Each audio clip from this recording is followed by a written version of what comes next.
If that happens, then you... He's still taking some advice. It's a penalty for an incident here. Let's take a look at this. Fender had a touch. Singapura menciptakan sejarah di saat tataran sepak bolanya resmi menggunakan video assistant referee ataupun VAR. Ketika kita bicara sepak bola Singapura telah menggunakan VAR, maka akan muncul pertanyaan di Liga Indonesia kapan video assistant referee akan digunakan. Nah, pada saat Pak Erick Thohir menang dan terpilih menjadi Ketua Umum PSSI, pertanyaan banyak ditujukan kepada Pak Erick Thohir. Salah satu pertanyaan yang sering terdengar, kapan Liga Indonesia akan menggunakan VAR? Pak Erick Thohir, Ibu Ratu Tisa, teman-teman, menjawab, perlu waktu. Jawaban dari beliau-beliau tersebut serupa dengan diskusi aku beberapa waktu yang lalu dengan Ketua Umum PSSI periode 2019-2023, Pak Iwan Bule, Direktur Utama Liga Indonesia baru selaku operator sepak bola kita, menyatakan juga perlu waktu.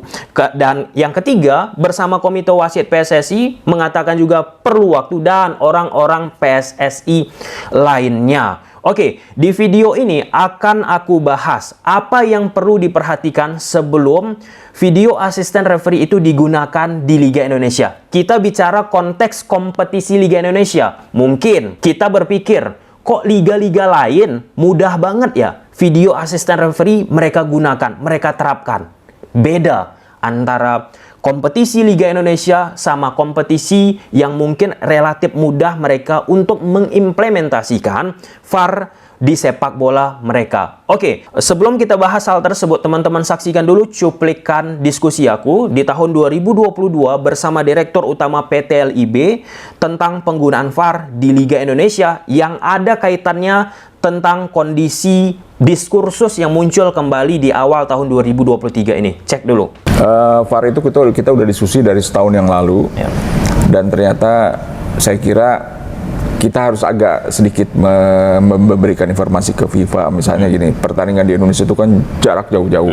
Kalau di Eropa kan memindahkan VAR mudah. Ya. VAR itu ada dua sistem, satu yang sentralisasi, satu yang atau mobile lah, desentralisasi, atau ya ada yang memang menetap di stadion, ada yang berjalan-jalan kan, atau ada yang satu sentralisasi di satu headquarter gitu untuk tinggal kameranya ditempatkan di stadion.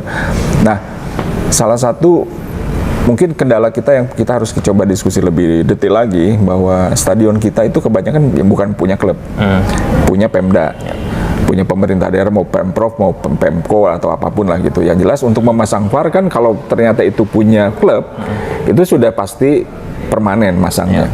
Tinggal diamankan stadionnya karena itu punya klub sendiri. Tapi kalau punya Pemda, siapa yang mau punya, kalau sudah dipasang nanti dilepas lagi, dipasang dilepas lagi, membutuhkan biaya dan membutuhkan waktu.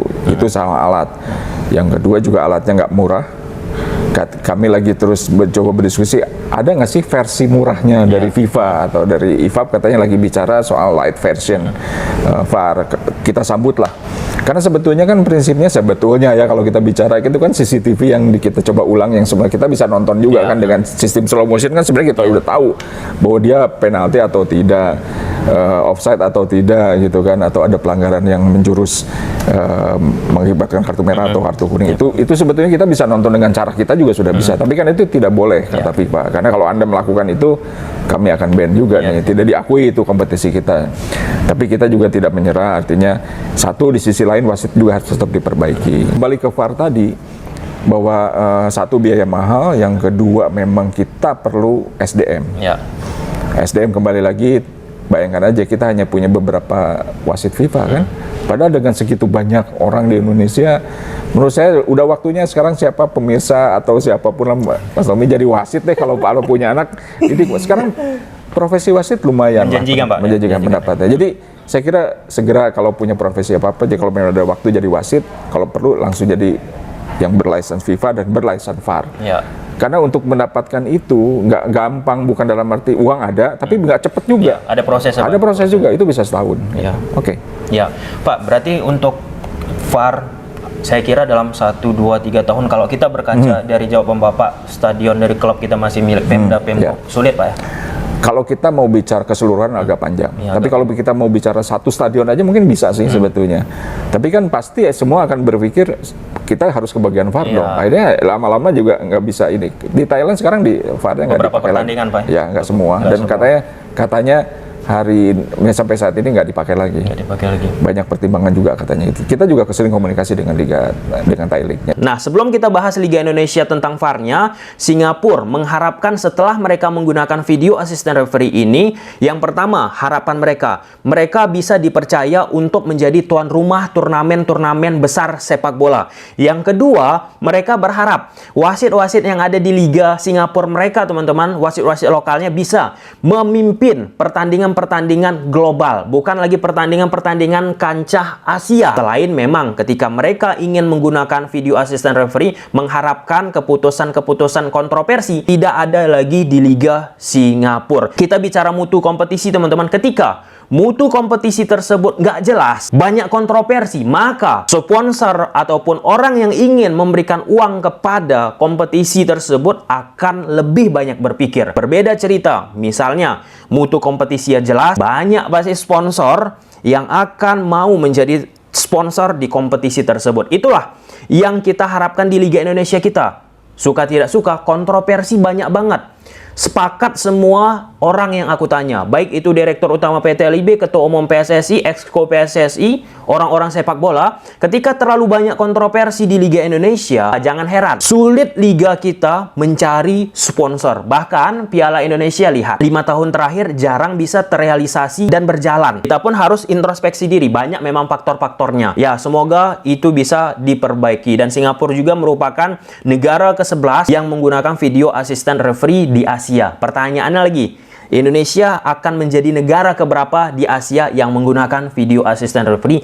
Silahkan tulis di kolom komentar. Oke.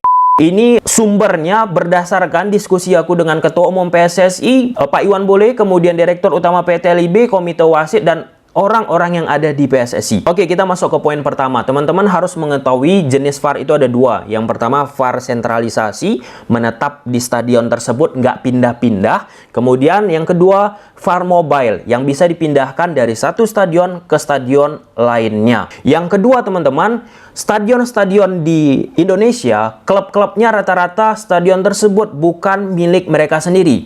Itu milik Pemkot, Pemda, atau bahkan Pemprov. Ketika kita bicara video asisten referee, seperti poin di awal tadi ada dua, sentralisasi yang menetap dan mobile, maka ketika kita bicara VAR sentralisasi yang menetap akan sulit untuk direalisasikan.